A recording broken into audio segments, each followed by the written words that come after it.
মসজিদে নববীতে আপনি যদি বিশ্বনবীর সালাম দিতে চান, আপনার যেই গেট দিয়ে ঢুকতে হবে, গেটের নাম বাবু সালাম। বাবু সালাম দিয়ে যদি আপনি ঢুকেন, বিশ্বনবীর সালাম দিতে পারবেন। ওইটাই হলো মসজিদে নববীর প্রথম কাতার। লাইনে দাঁড়ালাম, ঢুকলাম। ভাগ্য ভালো, এমন একটা জায়গা পেয়েছি লেখা মাকান তাহাজ্জুদি রাসূলিল্লাহ, মানে এই জায়গায় রাসূল তাহাজ্জুদের নামাজ পড়তেন। আল্লাহর শুকরিয়া আদায় করে 2 রাকাত সালাত পড়ে আবার প্রথম কাতারে ঢুকে গেলাম। এবার বিশ্বনবীর সালাম দেওয়ার পালা। হাঁটতে লাগলাম সবার সাথে।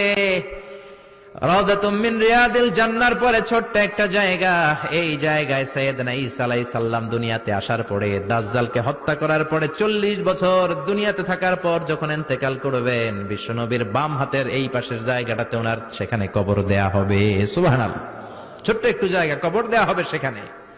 হাঁটতে লাগলাম, এরপরে বিশ্বনবীর কবর, লেখা মুহাম্মদ রাসূলুল্লাহ সাল্লাল্লাহু। যেই নবীর কথা ছোটবেলা থেকে এতদিন পড়লাম, যেই নবীর হাদিসগুলো শিখলাম, যেই নবীর জন্য আমরা দেহের তাজা রক্তটুকু বিলিয়ে দিতে পারি কি পারি না, ওই নবী নাকি এই জায়গায় শোয়া। কোন উম্মত এই কথাটা চিন্তা করে ধৈর্য ধারণ করতে পারে? নিজেকে সামলে রাখতে পারে না, বুক ফেটে কান্না আসে, চিৎকার দিয়ে নবীরে ডাকতে মনে চায়, কিন্তু ডাকা যাবে না, কারণ লেখা লা তারফাউ আসওয়াতাকুম ফাওকা সাউতিন নবী। খবরদার, এটা নবীর দরবার। নবীর দরবারে উঁচু গলায় বড় গলায় কোনো চিল্লা ফাল্লা বা আওয়াজ করা যাবে?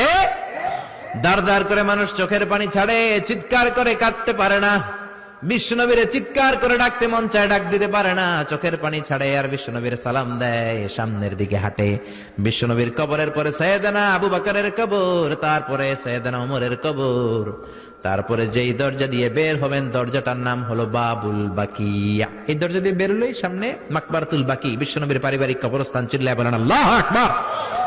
এজন্য লা তারফাউ আসওয়াতাকুম ফাওকা সাউতিন নবী, খবরদার, নবীর কণ্ঠের চাইতে